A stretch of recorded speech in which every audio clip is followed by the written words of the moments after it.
Shalom saudara-saudaraku yang diberkati oleh Kristus, apa kabarnya?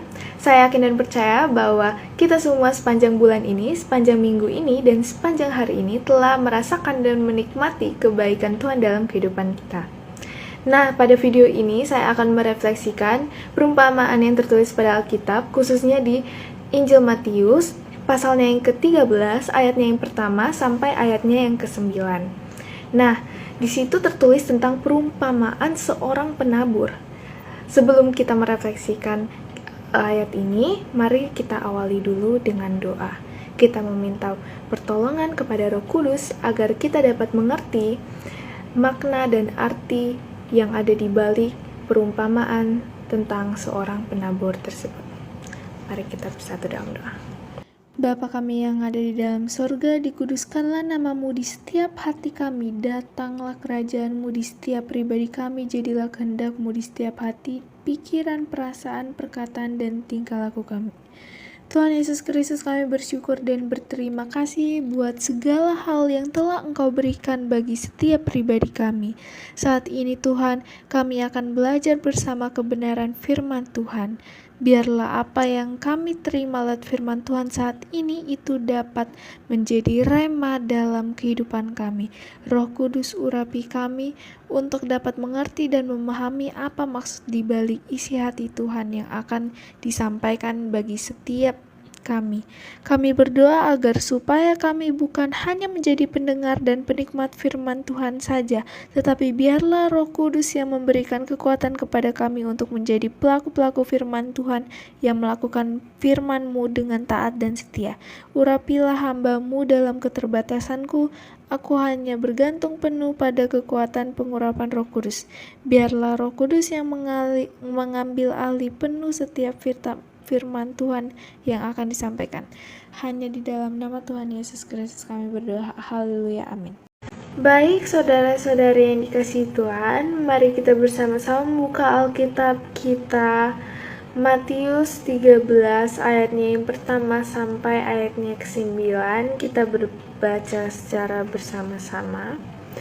Perumpamaan tentang seorang penabur. Pada hari itu, keluarlah Yesus dari rumah itu dan duduk di tepi danau. Maka datanglah orang banyak berbondong-bondong lalu mengerumuni dia, sehingga ia naik ke perahu dan duduk di situ. Sedangkan orang banyak semuanya berdiri di pantai, dan ia mengucapkan banyak hal dalam perumpamaan kepada mereka. Katanya, adalah seorang penabur keluar untuk menabur. Pada waktu ia menabur, sebagian benih itu jatuh di pinggir jalan. Lalu datanglah burung dan memakannya sampai habis. Sebagian lagi jatuh di tanah yang berbatu-batu, yang tidak banyak tanahnya, lalu benih itu pun segera tumbuh, karena tanahnya tipis. Tetapi sesudah matahari terbit, layulah ia dan menjadi kering karena tidak berakar. Sebagian lagi jatuh di tengah semak duri, lalu makin besarlah semak itu dan menghimpitnya sampai mati. Dan sebagian jatuh di tanah yang baik, lalu berbuah. Ada yang 100 kali lipat, ada yang 60 kali lipat, dan ada yang 30 kali lipat. Siapa bertelinga, hendaklah ia mendengar. Nah, saudara-saudari yang dikasihi oleh Tuhan kita Yesus Kristus, mungkin kita sudah sering kali mendengar firman ini atau ayat-ayat yang kita bacakan tadi di kalangan gereja, atau mungkin tempat-tempat ibadah, atau mungkin dari orang-orang sekitar kita seperti guru agama, atau mungkin orang tua. Dan juga ayat-ayat ini sebenarnya sudah disebarkan banyak sekali di sosial media seperti Instagram, atau mungkin Facebook, WhatsApp, YouTube, artikel-artikel, dan platform lainnya. Nah, Tapi yang menarik dari ayat-ayat tersebut, saudara-saudari yang terkasihi, bahwa Tuhan menjelaskan secara sederhana kepada kita bahwa benih yang jatuh atau yang ditaburkan tersebut merupakan firman Tuhan. Benih tersebut merupakan firman dari Allah yang disebarkan. Namun, firman-firman Tuhan tersebut tidak menghasilkan, tidak membawa hasil yang sama pada semua tempat. Tergantung dari tempat di mana firman atau benih tersebut ditabur. Baik saudara-saudari yang dikasihi oleh Kristus, yang pertama kita akan membahas, coba kita buka lagi Matius 13 ayatnya yang keempat, akan saya bacakan. Pada waktu ia menabur, sebagian benih itu jatuh di pinggir jalan, lalu datanglah burung dan memakannya sampai habis. Di sini sudah diketahui jelas ya bahwa benih tersebut jatuh pada tanah di pinggir jalan, yang dimana berdasarkan penafsiran Matius 13 ayatnya yang ke-19 akan saya bacakan. Kepada setiap orang yang mendengar firman tentang kerajaan surga tetapi tidak mengertinya, datanglah si jahat dan merampas yang ditaburkan dalam hati orang itu.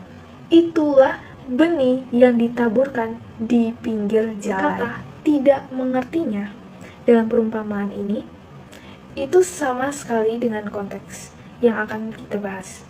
Kata bahasa Yunani yang dipadankan pada kata mengerti dalam ayat yang kita baca tadi, ia memakai kata kerja sunemi, yang dimana kata kerja tersebut terdapat atau diulang sebanyak 6 kali di Matius 13, dan 5 diantaranya berhubungan dengan perumpamaan yang kita bahas. Contohnya ada di Matius 13 ayatnya yang ke-13 sampai 15. Akan saya bacakan lagi.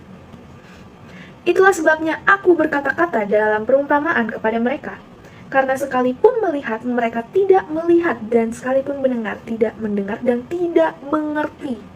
Sunemi. Maka pada mereka genaplah nubuat Yesaya yang berbunyi, kamu akan mendengar dan mendengar namun tidak mengerti. Kamu akan melihat dan melihat namun tidak menangkap.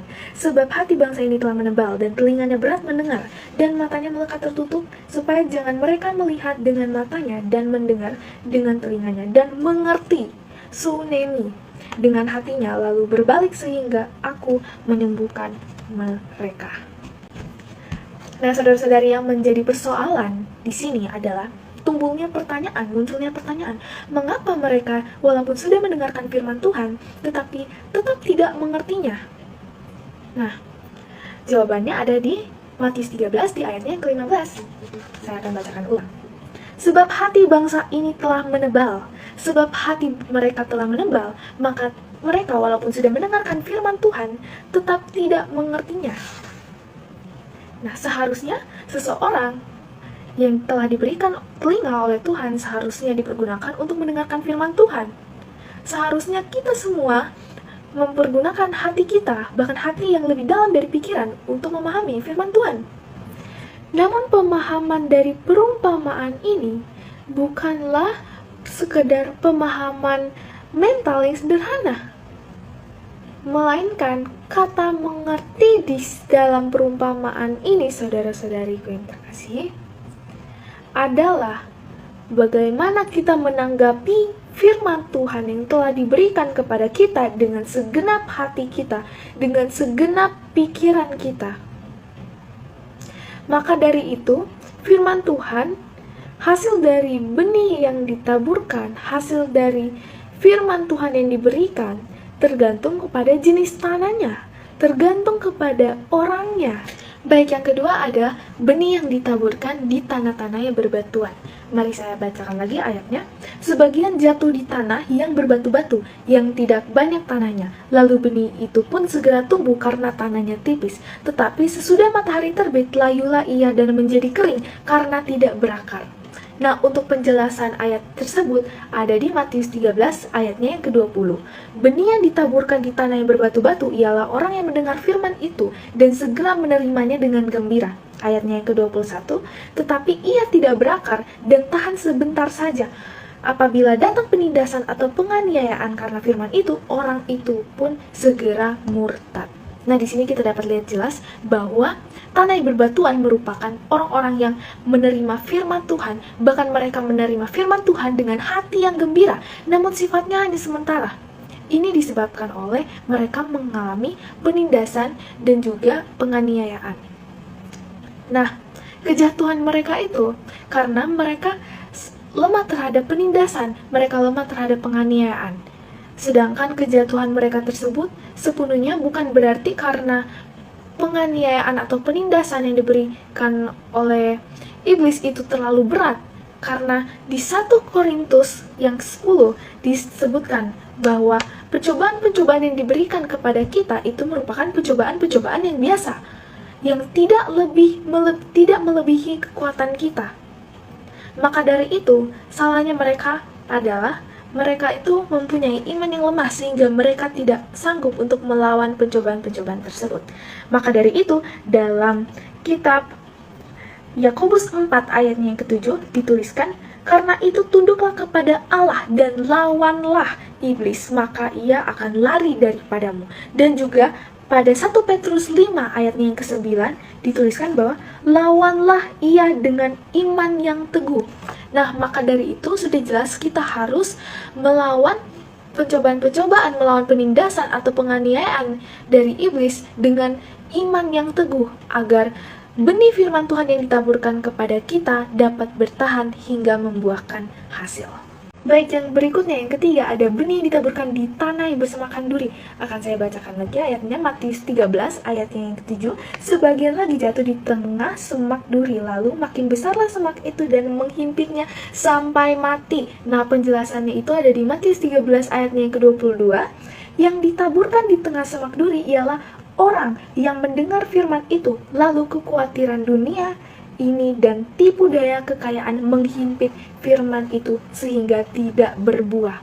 Nah, masalahnya, saudara-saudari yang terkasih, masalahnya di sini adalah mereka menyimpan firman Tuhan dalam hati mereka. Namun, mereka menyimpan firman Tuhan tersebut bersamaan dengan hal lainnya. Mereka menyimpan firman Tuhan tersebut bersamaan akan kekhawatiran mereka dengan hal-hal duniawi, dengan tipu daya kekayaan. Nah, hal inilah, kekhawatiran mereka inilah yang menjadi duri terhadap benih firman Tuhan yang telah ditaburkan kepada diri mereka masing-masing.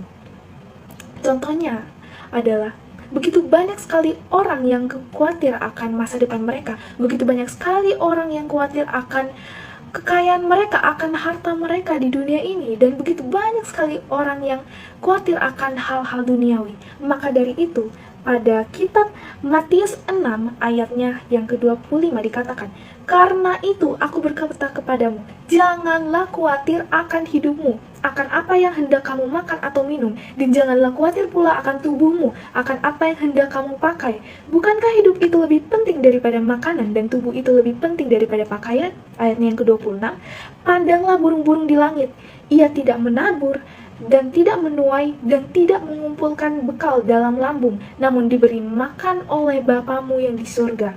Bukankah kamu jauh melebihi burung-burung itu? Ayat yang ke-27, siapakah di antara kamu yang karena kekhawatirannya dapat menambahkan sehasta saja pada jalan hidupnya? Jadi, intinya di sini adalah kekhawatiran akan hal duniawi itulah yang menghimpit firman Tuhan. Itulah yang menjadi duri dalam kehidupan kita, saudara-saudari.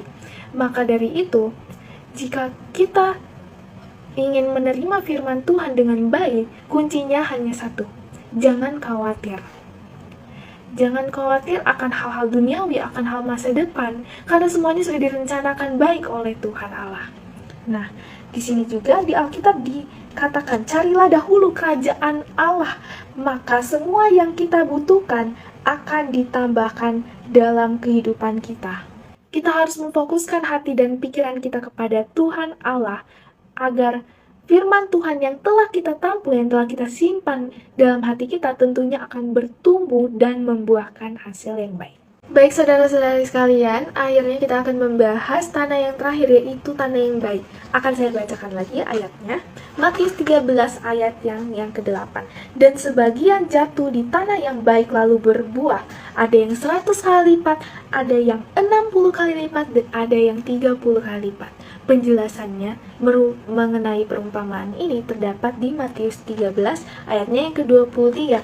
Yang ditaburkan di tanah yang baik ialah orang yang mendengar firman Tuhan itu dan mengerti. Dan karena itu yang berbuah, ada yang 100 kali lipat, ada yang 60 kali lipat, dan ada yang 30 kali lipat. Sudah jelas kita ketahui bahwa tanah yang baik di sini bukanlah tanah yang di pinggir jalan. Tanah yang baik bukanlah tanah yang bersemakan duri. Tanah yang baik bukanlah tanah yang berbatuan, melainkan tanah yang baik adalah tanah yang bersih, tanah yang subur, tanah yang dimana kalau kita menaburkan benih-benih, maka benih-benih itu akan berakar, bertumbuh dengan baik dan menghasilkan buah yang baik.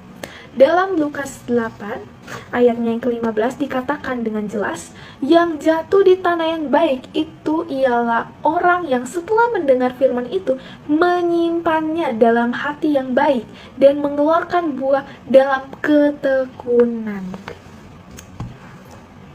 Berbuah di sini, yang dimaksud dari berbuah di sini adalah orang-orang yang setelah mendapatkan firman itu, mereka mendengar firman itu dengan baik, mereka menerima firman itu dengan baik, dan mereka juga mengerti firman itu dengan baik. Nah, hal-hal tersebutlah yang tidak dimiliki oleh tanah-tanah yang kita bahas sebelum-sebelumnya. Saat orang-orang pada tanah pertama memiliki hati yang keras, pada tanah yang baik mereka memiliki hati yang baik. Dan di saat orang-orang yang di tanah kedua memiliki iman yang lemah, dan lemah akan penindasan, akan penganiayaan, dan hal-hal lainnya, maka di tanah yang baik ini mereka hidup dalam ketekunan. Dan juga yang terakhir, di tanah yang bersemakan duri, yang dimana duri tersebut adalah kekhawatiran yang menghimpit firman Tuhan yang mereka terima dalam hati mereka. Di tanah yang baik ini mereka menerima dan menempatkan firman Tuhan sebagai tempat yang tertinggi, yang paling utama, yang mereka fokuskan pada diri mereka. Nah, kiranya kita dapat menjadi tanah yang baik, kiranya kita dapat mendengarkan firman Tuhan dan menerimanya, mengerti, dan tidak mengkhawatirkan hal-hal lainnya yang ada di dunia ini.